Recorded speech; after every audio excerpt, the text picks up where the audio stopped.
everybody. Thank you for joining us. I know this is the last panel of a very long and intense day, so thank you for joining.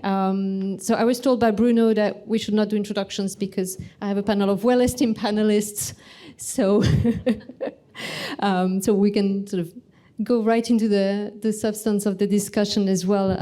So our panel is really titled Connecting Global Privacy Frameworks to Enable Trusted Data Flows. So I want to focus really on the word connecting, because I feel like this is where, first of all, there's a lot of interesting developments happening, certainly in Europe, but across many other jurisdictions, but also try and focus the discussion on where we see that there's potential for, again, bringing the different frameworks that we see around the world closer.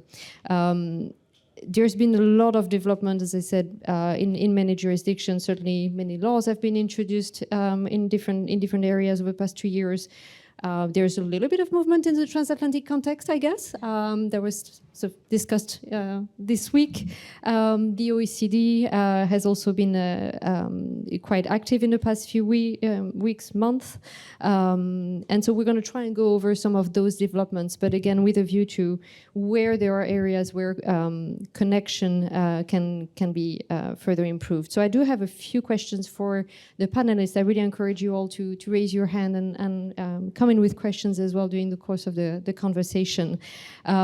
So just maybe to kick this off, as I said, I feel like when we talk about connection, that can mean a lot of different things, right? We can talk about at a principles level, we can talk about the actual tools, transfer mechanisms and such. We can also talk about who's actually around the table to try and make that connection happen. And maybe we can start there. As I said, there's been a lot of development over the past few years, but I want to ask maybe panelists first, of where would you see there has been most progress made in the past month, years, or even weeks, if you want to choose that time frame, so that we can maybe then zoom in on those areas. Bruno, let me start with you. If you have a microphone, this one, otherwise. Yeah. Where has the most progress been done? So, one traditional answer to that is that indeed there have been significant convergence in terms of rules, but I think that I don't know if it's a progress. Yes, I think it's an improvement. It's a much more diverse conversation than it used to be. We would have had this panel even only 5 years ago. It would have been about EU-U.S. I'm not saying that this is no longer an issue, but and it's an issue very close to our heart. But today you have, yes, jurisdiction countries, but you have networks of data protection authorities almost on 5 continents, which are very active and it's very good because it gives you a sort of critical mass, a network effect, which is very interesting when you are working on data flows, which are developing tangible tools, like the model clauses developed by ASEAN, and we are bridging them.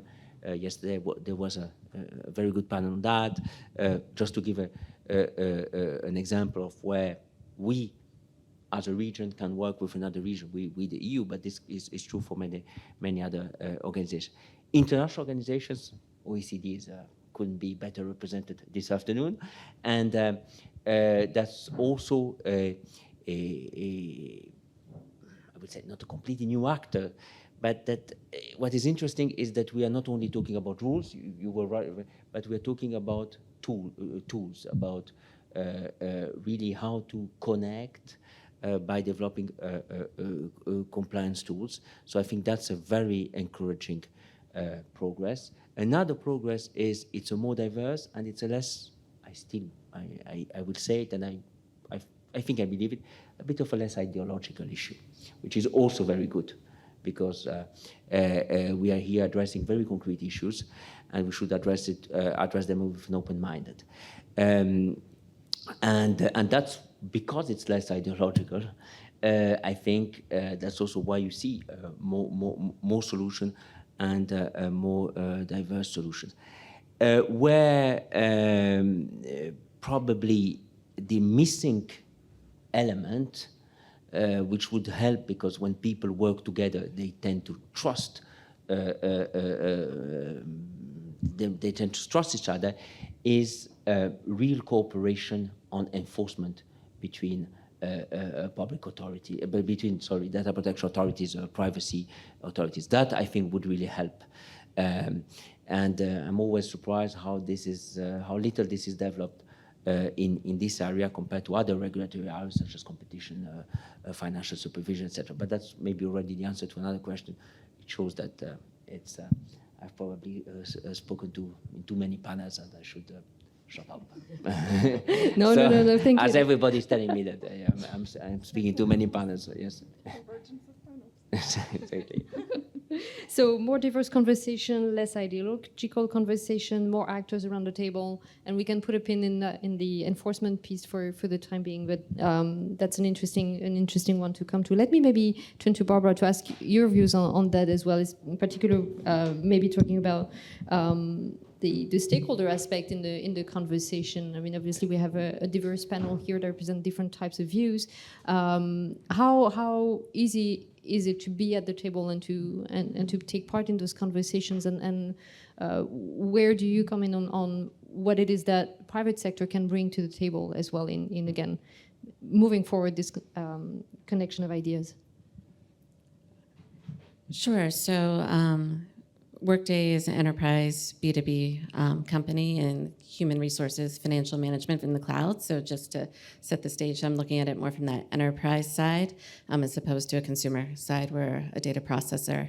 And I think there's a lot of ways for companies to get involved. I agree. It is such a global conversation now, and not just talking about Europe and the U.S. and needing to look at ways where we can be involved in helping to represent ways that we can build trust and safeguard data responsibly. So, there's things like the global CBPRs.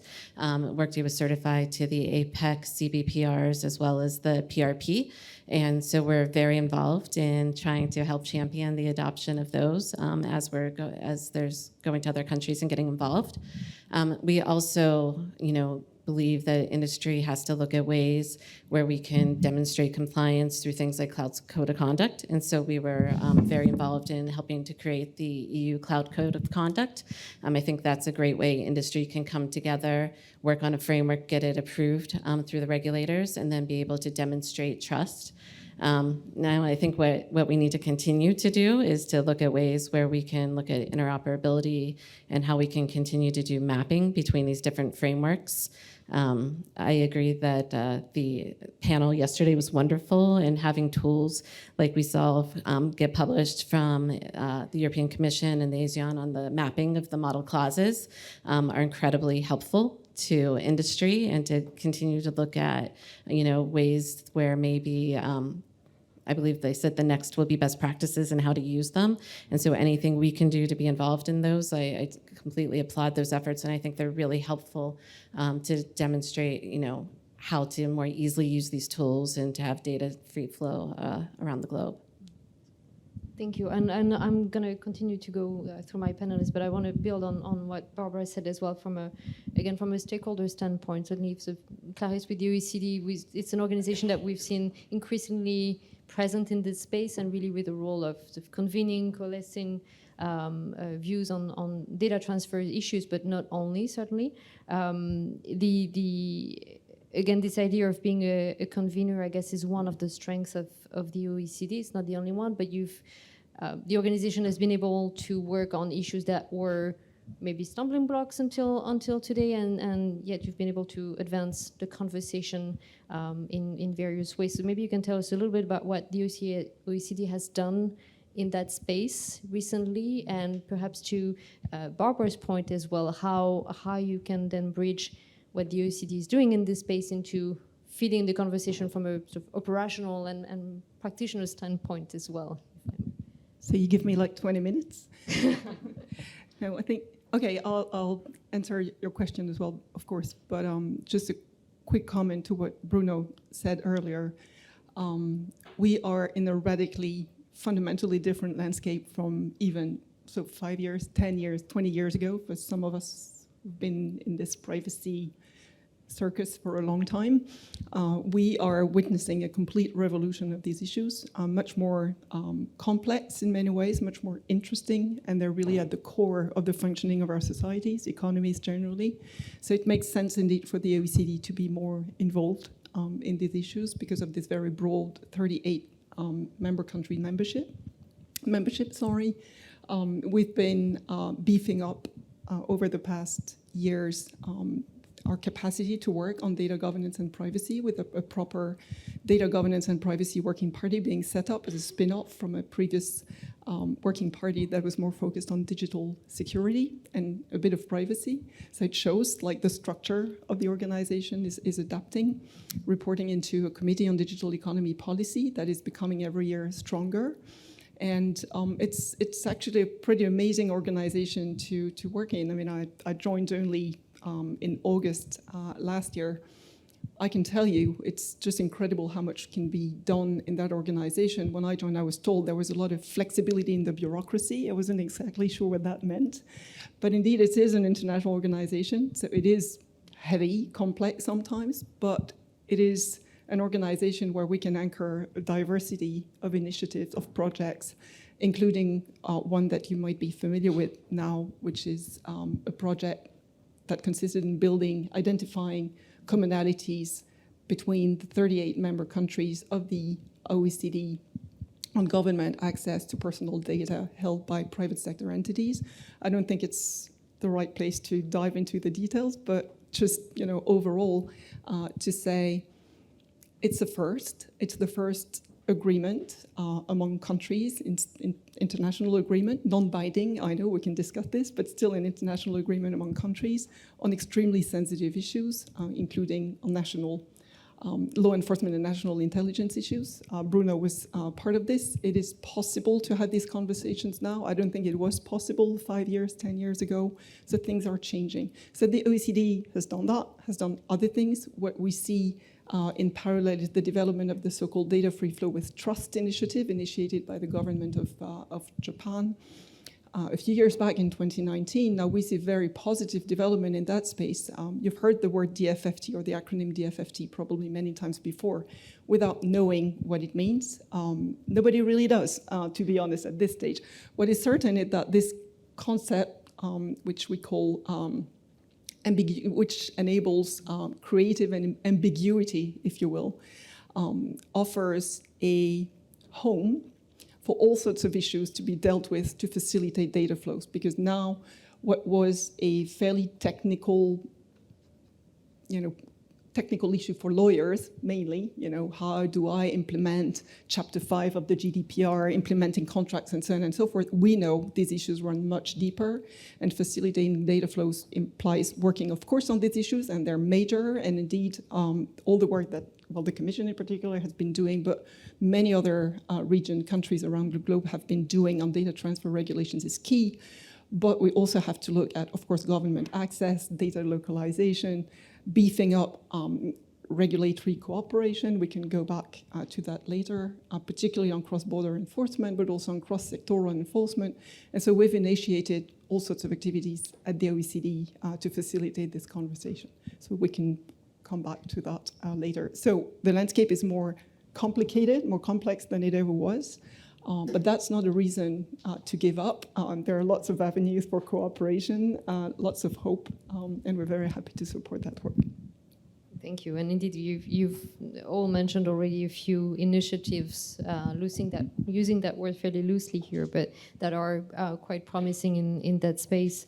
Manon, do you share that analysis of the landscape as well, and as sort of a practitioner where you help organizations navigate this landscape? Like, where would you pinpoint as to what has been most transformative, perhaps in your work those past couple of years, in terms of developments that have really advanced the conversation, or more pragmatically have made your life easier as a practitioner? I would not say the life has become easier for practitioners. On the contrary, as you mentioned, it has become more complex. And I think it's directly linked with what Bruno has said, is that the landscape has become, and the discussion has become more diverse, which is a good thing. But with more diversity comes more complex issues, which is indeed how do you operate in that maze of legislations and country-specific jurisdiction legislation. So I think where the progress comes from, actually, and maybe it's an EU-centric position, but it's from the GDPR itself, actually, that has sparked progress in the area. Because in the end, when you look at the evolution across the globe, you have many jurisdictions that have started to adopt GDPR-like legislation. So where it becomes complex, it's because indeed it's not exactly like the GDPR, but they all have their own flavors, if I may say. But what is good in terms of connecting global privacy frameworks is that you can see that jurisdictions are trying to move towards convergence. And I think the reason why the GDPR is at the source of it is that when you look at it, the GDPR has an extraterritorial nature, so it will apply even if the companies are not located within the EU. So of course it forces governments actually to adopt those legislation because it's easier for you to comply if you actually adopt the legislation. Same with adequacy, because everyone across the globe has realized, okay, there is a necessity to enable data flows in order to make efficient trade and smooth trade across the globe. And so adequacy is really the fundamental tool to achieve that. So both adequacy and extraterritoriality push towards having GDPR-like legislation around the globe. We, of course, have Canada. Californian law has also been updated to be more closer to GDPR-like provisions. New Zealand has also adopted its old privacy legislations towards more GDPR-like provisions. So we see this trend in different regions, and I think it contributes to having this diverse conversation as well. I think Bruno wants to respond, Clarisse as well. Oh, No, okay. because I was saying indeed, and it seems that everybody is also in agreement that it's a more practical conversation, a less ideological conversation, a conversation which is more global, where amongst the most important things that happen on this planet in this area are neither in Europe nor in the US, but probably somewhere between Asia and Latin America. But it's also a more mature conversation in the sense that there's a common understanding today that you cannot have credible data protection rules without requirements on international transfers, without ensuring that there's some continuity of protection. You cannot, that governance access is part of the equation, and that's why we developed that framework in the context of the OECD. But it also, because of that, it must be clear that trust should not be an empty word. And there are different types of trust. And trust cannot be about the smallest common denominator. That's very important. And that's why, while, for instance, we are very interested to see maybe a strengthening of something like CBPR, but an instrument which is not a right-based instrument, which is an instrument which is not enforceable, which doesn't provide for modern privacy safeguards, cannot work, cannot create that trust. That doesn't mean that it cannot evolve and that it cannot be bridged with other certification systems. But it's also, trust is a very nice word, but we have to make sure by working together that it's not an empty word.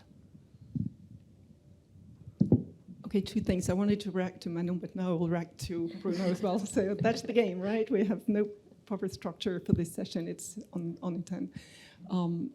I think it's very important to, in complement to what Manon said, yes, there is a GDPR Brussels effect, but we have to be very careful in order not to be ideological to say that they are copy-paste of GDPR. I mean, it's apparently on the website of the conference. My bio is still, from my time at the Asian Business Law Institute when I was in Singapore, so that allows me to talk, a bit about the developments in Asia Pacific as I saw them over 7 years. Countries are grown-ups, they don't need, Brussels to come in and lecture them, like Bruno, to come in and tell them, like, which you never did, I can testify to that. Bruno never did that.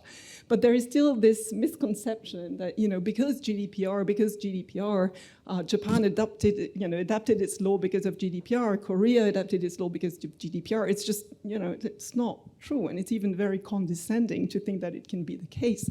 And so any form of cooperation action that has to be led there, because there is an ask for cooperation, because it is true that the ecosystem in the EU is very mature, more mature than elsewhere. So there is a talent pool here that is helpful to, for other countries to build their own ecosystem, to draw inferences, to draw lessons.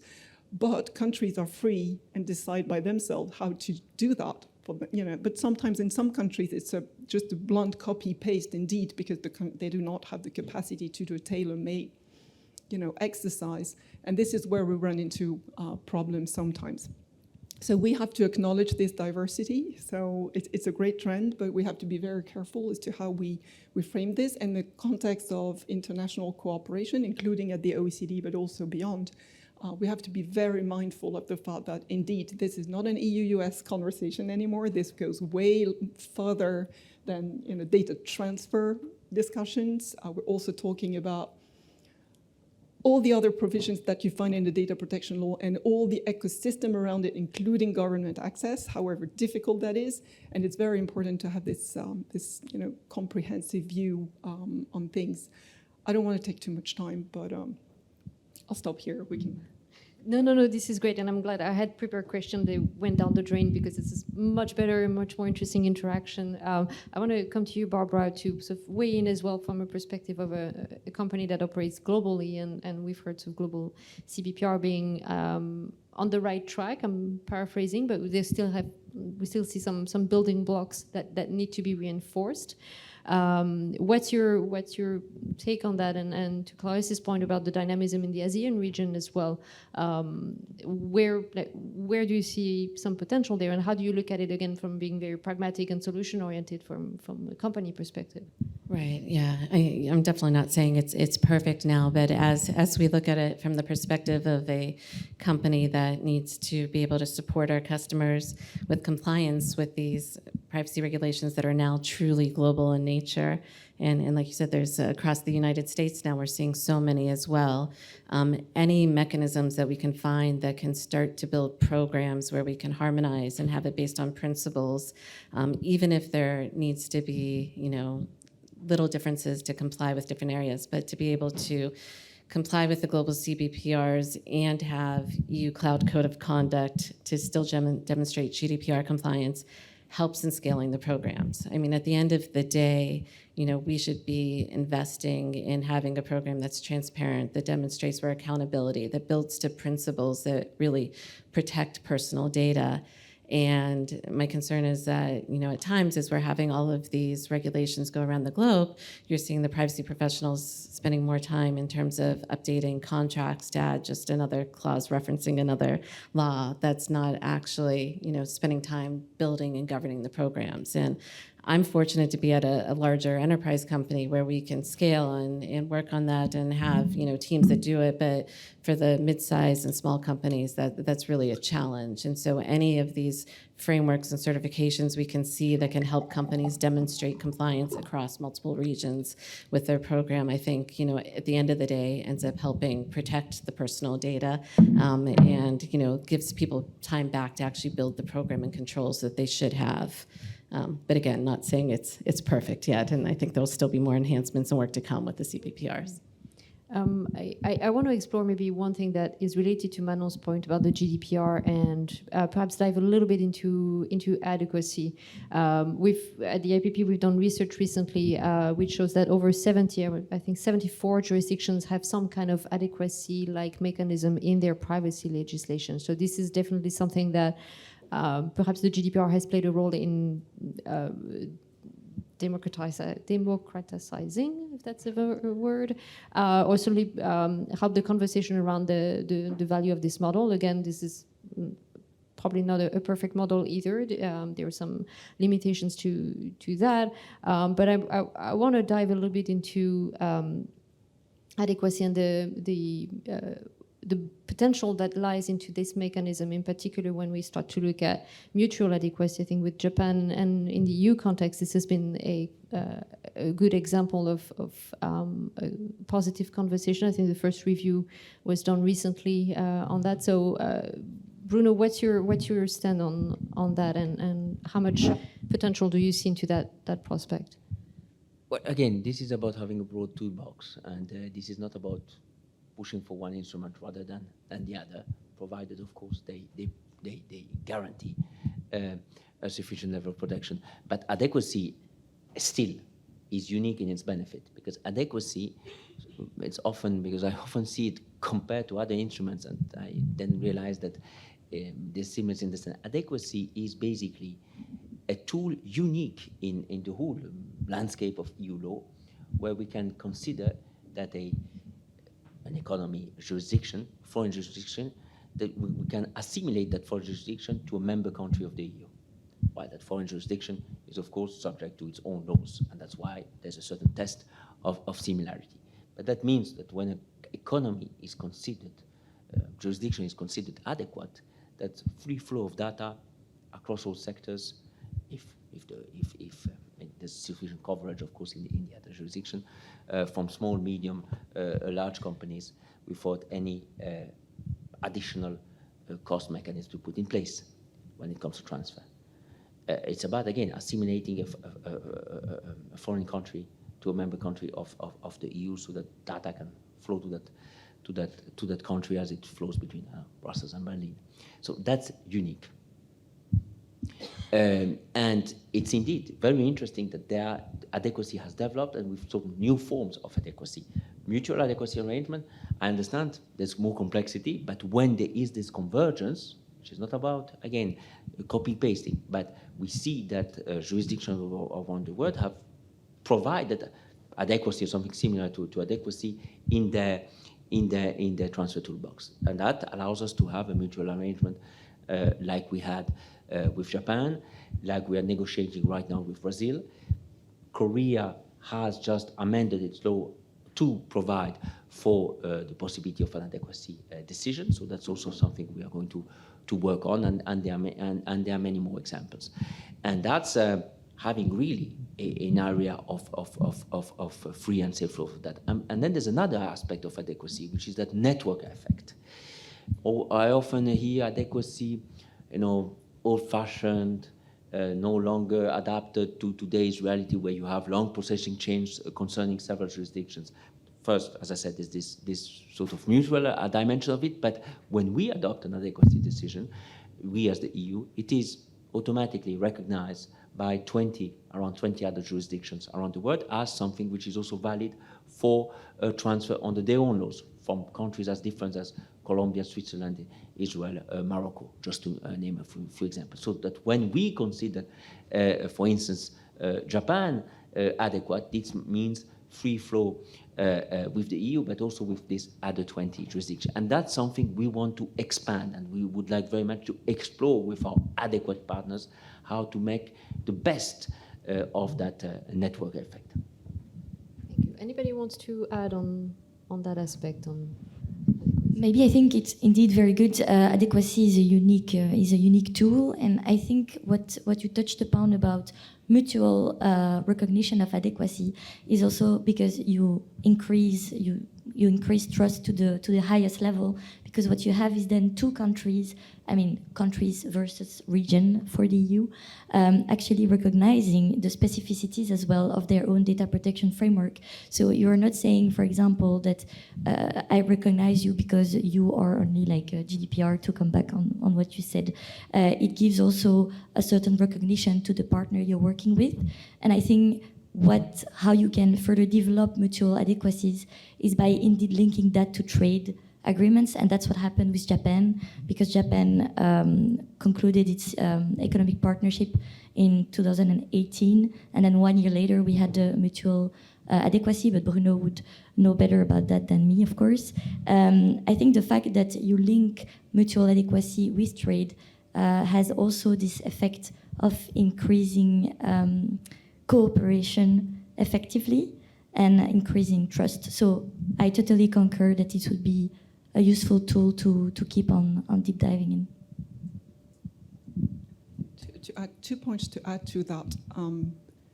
The first is I've often heard things like adequacy is not scalable. I think we cannot challenge that. Like the entire world will never be EU adequate, but that's not the objective. Who cares about these small islands, Faroe Islands and Channel Islands, and really, frankly, like the EU hasn't caught that many countries. I mean, frankly, when I worked for the Data Protection Authority of Jersey, I was on the board, it really does matter to Jersey and to Guernsey and to the Isle of Man to actually have to benefit of an adequacy decision, because the daily life of so many people depend on it, right? For travel, for business, for all sorts of reasons. So for these people, it matters. Who cares about the Faroe Islands? Well, the people who live in Faroe Islands and whose life depend very much on Denmark. So, let's again not be condescending when there are very strong ties between countries, and in particular geographical ties, like for Switzerland. It makes full sense. And honestly, sometimes I don't really understand why, the question is still, asked. Now, of course, if we stretch a bit and we go as far as Japan, we go as far as Israel is less far, but we lose the geographical tie. And adequacy is then a very powerful tool, diplomatic tool, but also a trust factor. And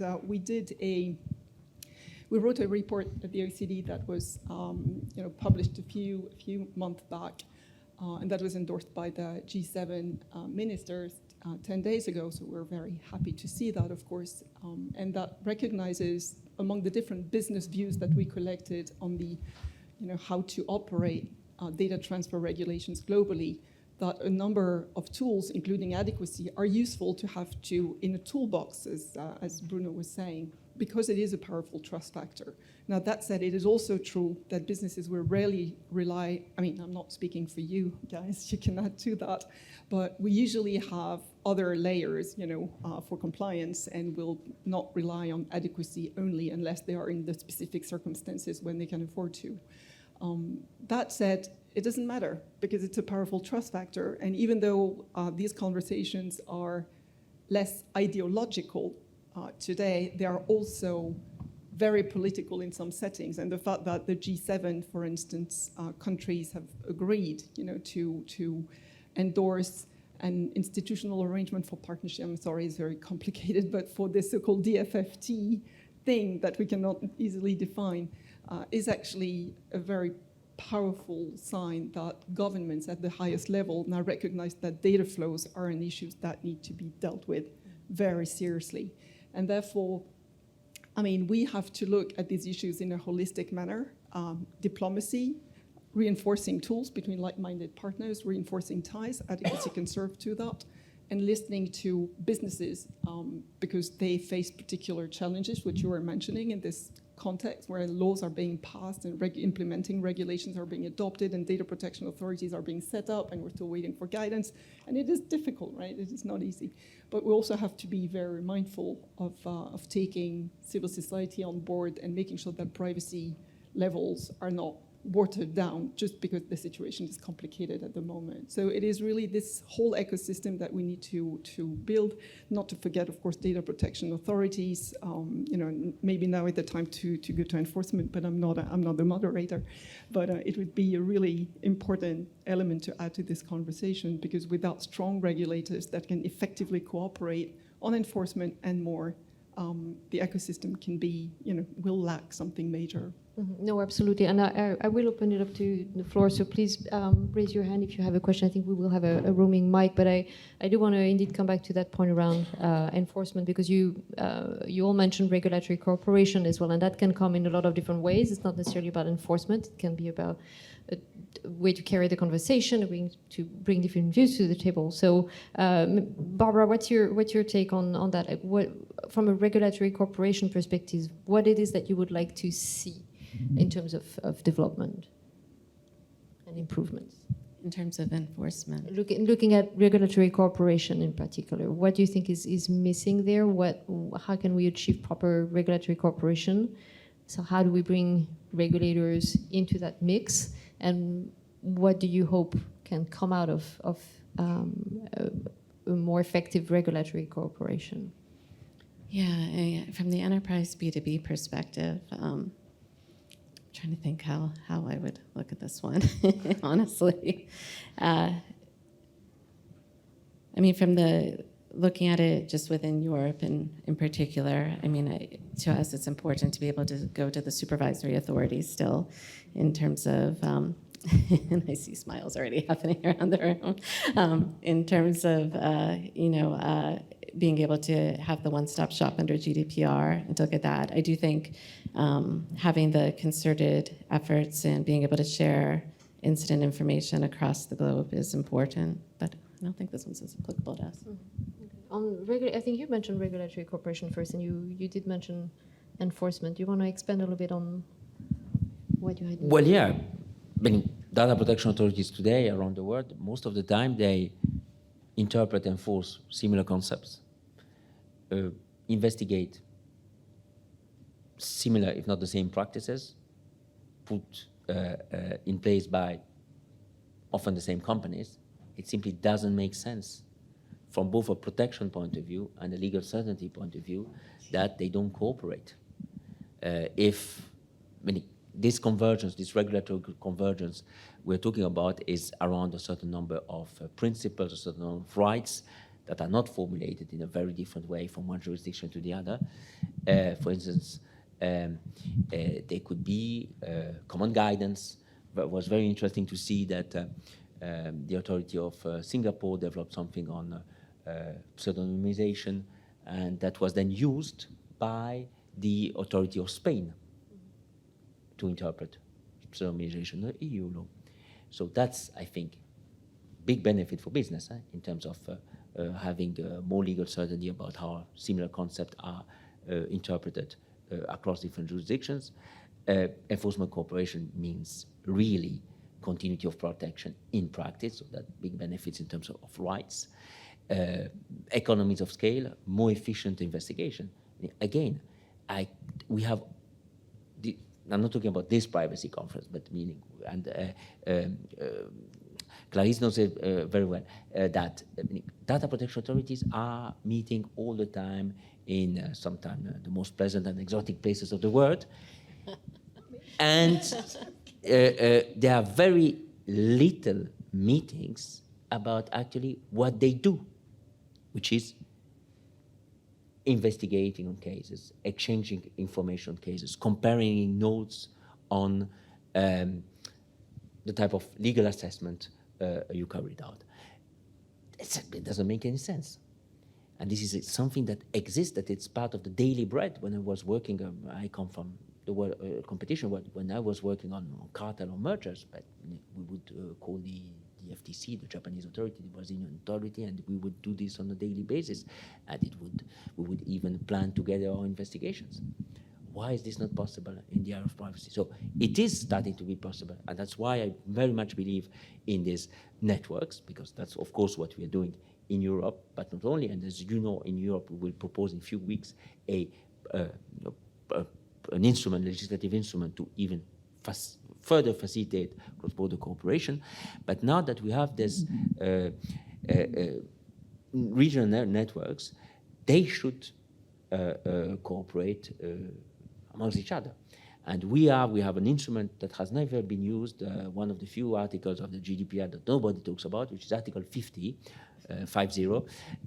which gives us the possibility to develop instrument for mutual assistance at the international level, so beyond the EDPB, beyond the intra-EU dimension. And this is something we expect to use in the coming years. It's also interesting, and I will end with that when we have an adequacy decision, often our main interlocutor is the Data Protection Authority of Japan, of Korea, etc. Doubling that with for instance, mutual assistance and enforcement cooperation agreement, I think would make a lot of sense, and it would benefit trust and stability, because again, when authorities work together, they trust each other.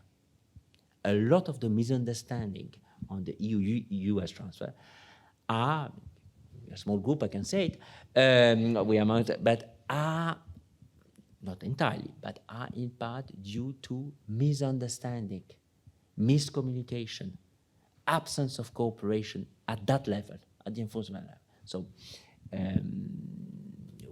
that's why I very much believe in this. Clarisse, and then I will open it up to questions from the audience.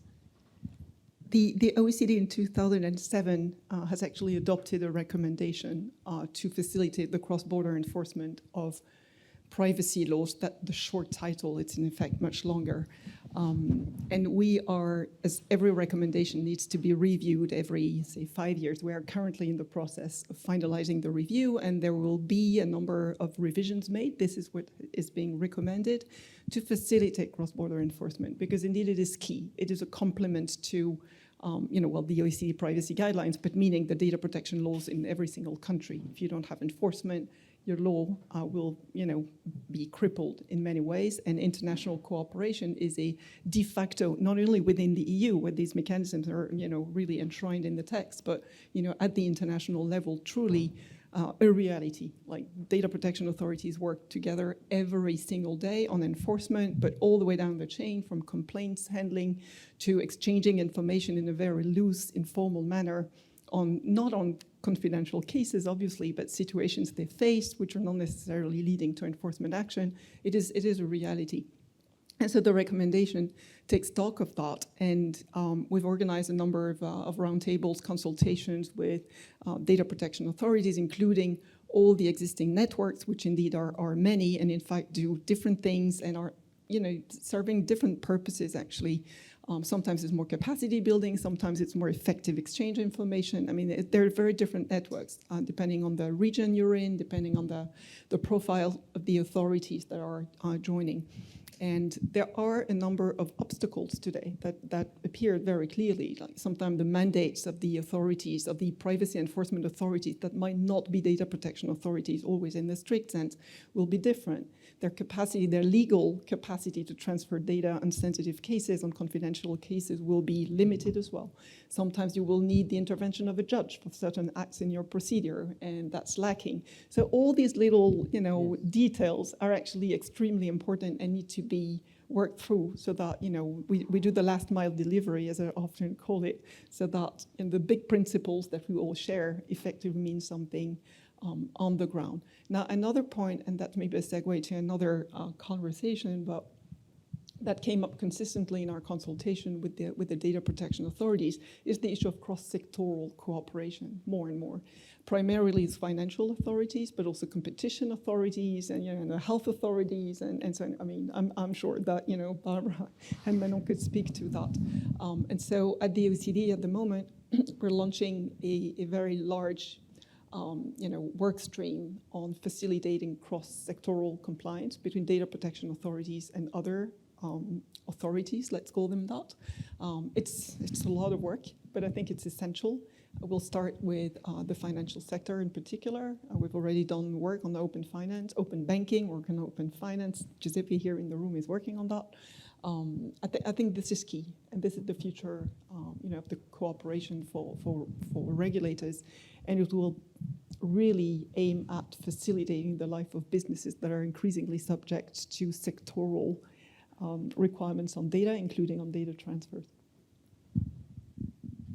Yeah, if I can jump in on that one, I can't agree more that we're seeing the sectoral requirements happen. And from the role of a chief privacy officer, you would think the role is looking at personal data and protecting personal data. But now we're seeing the proposals around the globe, not just touch on personal data, but in that same privacy law, you see it also touch on important data and non-personal data, and cybersecurity regulations that are also touching on requirements for personal and non-personal data and localization. And then, AI would be another 3 hours on this panel. So it's requiring, I think, the businesses to pivot, for chief privacy officers to look broader, not just partnering with their cybersecurity and other teams, but also to wear a broader hat and to look at data more broadly in terms of governance, to be able to help advise and guide and manage the businesses to deal with all of these, broad regulations, and that might be coming down, whether it's from sectoral requirements, or whether it's just broad-reaching laws that are maybe not privacy-driven, but that are going to touch on privacy. And so that's why I think it's really important for us to continue to grow and expand and see efforts to be able to look at how to manage data as a whole going forward. That's a good point. Do we have any questions in the audience? Yes, I see Matt Newman, I think, in the back. I see the hand, I don't see the head, but I think, yes, Matt. Hello, good afternoon. Sorry I'm skulking in the back, but I am listening. Bruno, I just wanted to ask you if you could follow up on the comments you just made about mutual assistance. I wasn't aware that the Commission was working on that. If you could elaborate a little bit about what that might mean, which countries you might be thinking of, and is this like a new thing? No, if I had known that there was a journalist in the room, that's why he sits in the back. Exactly, and he's hiding. So don't get too excited here. So what I'm saying simply is that there's an article in the GDPR, Article 50. I recommend its reading if you have nothing to do tonight, which provides for something that I think all have said makes sense, which is enforcement cooperation and mutual assistance between EU and foreign data protection authorities. And it's indeed, and we had said that actually in our evaluation report on the GDPR, so that was published 2020, 21, I don't remember now, that we intend to make use of that instrument because, as I said, data protection authorities around the world are dealing with the same commercial practice, often the same companies. Also, when there is a violation of privacy law, there are very few violations of privacy law today that matter, that do not affect simultaneously several jurisdictions. Sometimes hundreds, thousands, even millions of users, of consumers in different jurisdictions. Think about the big data breach. So that's clearly there's a space here for better cooperation. There is already a cooperation, but it's often done on the basis of MOUs that, at least as for us, do not allow, for instance, the sharing of information on individual investigations, and that's key. And Matthew, you know that very well. In other regulatory fields, competition, but also I think financial supervision, consumer, those tools exist. So I was simply expressing a wish that they would also be developed in this area. And we will, of course, work with closely with our international partners to see whether there's interest, and I think there's interest, and to develop that type of instruments. But first, indeed, we will first reinforce this within the EU. Thank you. Do we have another question? We have Alex Joel here, and then we'll come to you. Thank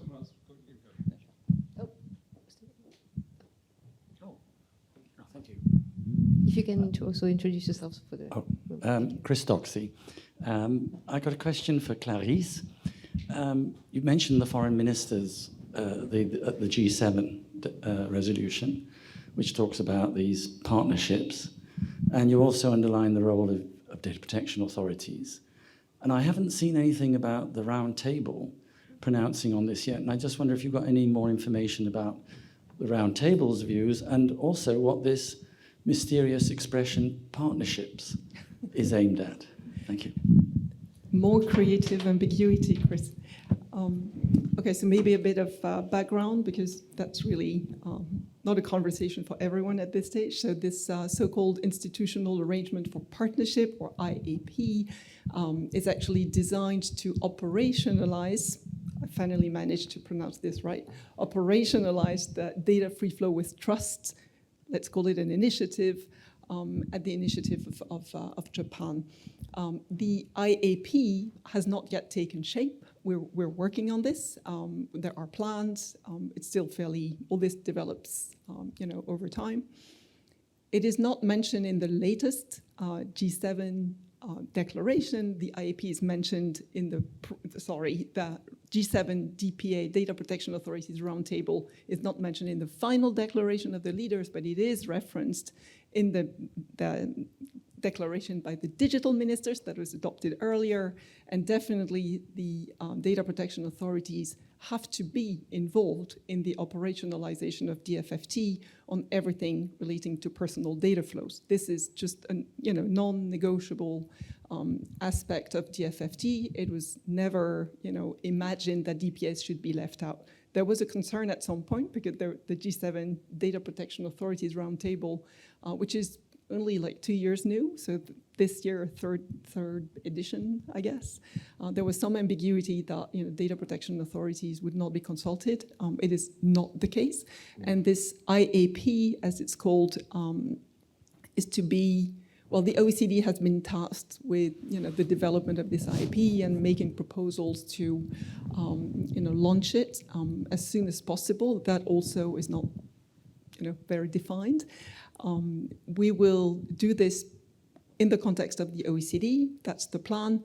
And of course, this will be a multi-stakeholder process because that is what the OECD does. It's in the DNA of the OECD. It will be, a large 38 membership, 38 members participating, but also other economies participating as needed. Other stakeholders will be at the table, including civil society. This is essential. Just one last thing, DFFT is not only about data transfers of personal data. We tend to focus on this a lot, obviously, data-free flows. It sounds very much like a sort of GDPR type of vocabulary, but we cover many more issues, and that covers actually also government access.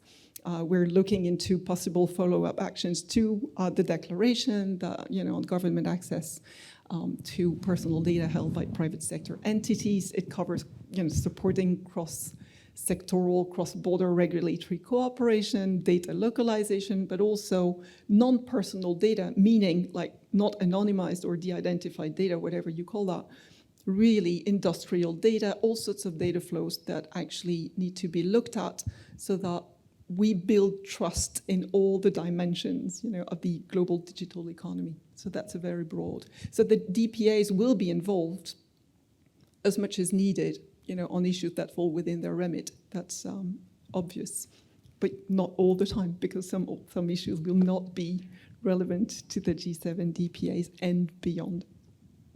Is that clear enough? We had another question in the front. Hi. I may be biased because of, I see things from a national security and privacy background, but I'm just curious about the reaction here that to the notion that I was thinking about when we're talking about commercial privacy issues like GDPR and all the other privacy frameworks around the world that talk about how companies handle data. My impression is that those are very important issues, very complicated issues. There's need for alignment, but as you were saying, Barbara, you have a compliance program. And as these new privacy frameworks pop up, you have to update your documentation to reflect it, but your core privacy program is in place and up and running. And I think that's true probably of all big companies. And I'm wondering, to me, it seems like government access is a totally different scale of an issue because you can't control what governments require you to do in terms of giving them data for law enforcement or national security purposes. So I just want to test is that, am I seeing the world correctly in terms of what the private sector is facing? And then does that mean that we really have to continue to prioritize solving the government access issue as we get to data flows? Because you can't control the government access. Yes. Yeah, I mean, my day-to-day job is making sure we have the right policies, controls in place. In terms of government access, really, the only thing I can do is do transfer impact assessments, assess risk. We publish transparency reports.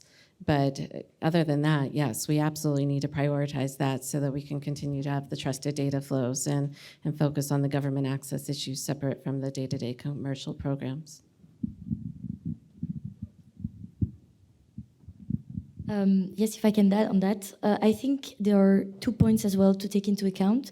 It's true that by now companies have compliance frameworks in place, but the thing is, companies, as much as the world, are changing and trying to evolve and change their businesses.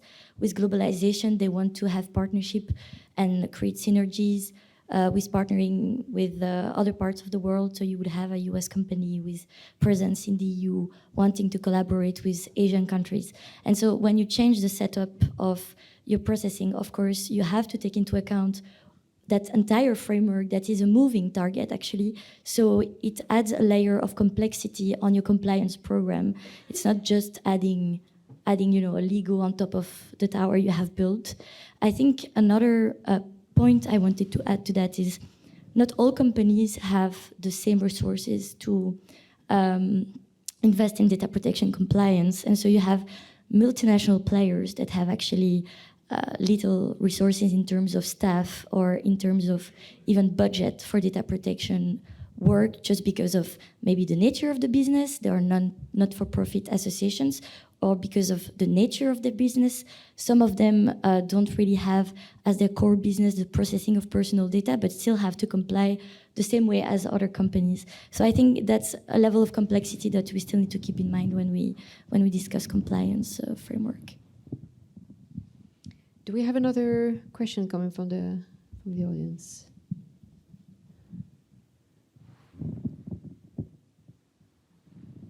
No? Okay. So I want to maybe build on that last point and maybe bring it back to one of the big news item of the week. And without diving too much into the meta decision, it is indicative of the fluidity of the environment in which businesses operate in particular. So maybe building on that and taking a broader stance than just quote-unquote government access issue, but maybe looking to Manon and Barbara in particular. So how do you, in your case, Manon, how do you advise clients in navigating that? And you just pinpointed to not every company has the same maturity, has the same size of operations. There's also a question of theory versus practice, like what do we see in theory and what is expected from the letter of the law versus what the reality looks like. So I'd be curious to hear both your insights and Bruno and Clarisse, if you want to jump in on that as well, but maybe turning to you, Manon, first. Yes, I would say it depends on the stage of advising the client. I mean, when, and depending as well on the business and the resources they have, if you are at the beginning of the process, so if you're trying to select a service provider, typically what we'll do is try to find a service provider that is either located in the EU or who has actually data centers in the EU, so that you don't create too much of a complexity there in terms of personal data processing, and you ensure there is an appropriate level of protection, or indeed in an adequate countries, because it's a really useful tool and countries are fully assimilated. For companies that are already they already have their flows in place, there before we would have advised to follow Schrems 2, and so pretty much do your homework, have SCC in place, conduct a transfer impact assessment, adopt supplementary measures. We advise a lot of clients on how to better tailor their organization, their technical measures according to assessments.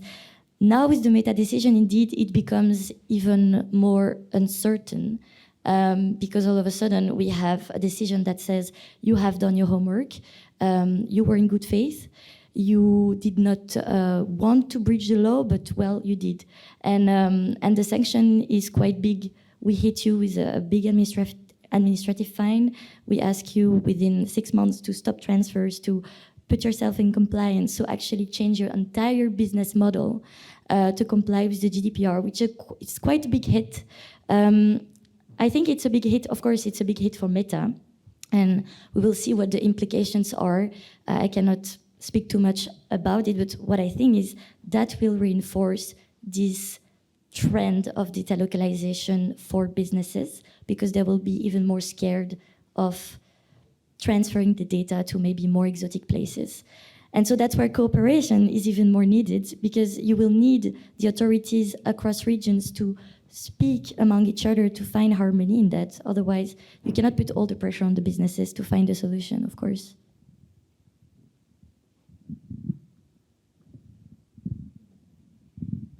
Yeah, the localization issue is interesting. I mean, if you're a EU headquartered company, I think you could say it makes sense to store your data in Europe. If you're a US headquartered company that's a large multinational, I don't think it's practical to think that the data is truly going, your business data for paying your employees, processing your benefits globally, is truly makes sense to separate and keep in Europe. And I think that's what we have to keep in mind, is how for the low risk data, which we believe human resources is, and there's data to back it up, that there's a need for transfers. And if we see companies start to separate and store, I do think we're likely to see less secure methods of transmission happen. We'll see, companies need to have the data. We'll see people, instead of having in the system, start to do emailing of data back and forth, and still have it flow. So having, a global system united with secure mechanisms is incredibly important from the enterprise perspective, and there's business reasons to have that data. But going back to the adequacy, is even more, shows why it's incredibly important to have that adequacy framework, and for us to get this EU-U.S. data privacy framework approved and in place, so that companies like us who have remained certified to the Privacy Shield framework, even though it's no longer a data transfer, can quickly move to it and rely on it. We need that adequacy to back up the other existing data transfer mechanisms that we have, like SECs and BCRs. It's incredibly important, and now more so than ever. No pressure. We're ready. I think we're pretty much up to time, but I don't want to take a last sweep in the room if there's any burning question. Otherwise, I think we're standing between you and the cocktail reception, so I think there's a natural next event there. But thank you very much to you all for sharing your insights on the topic.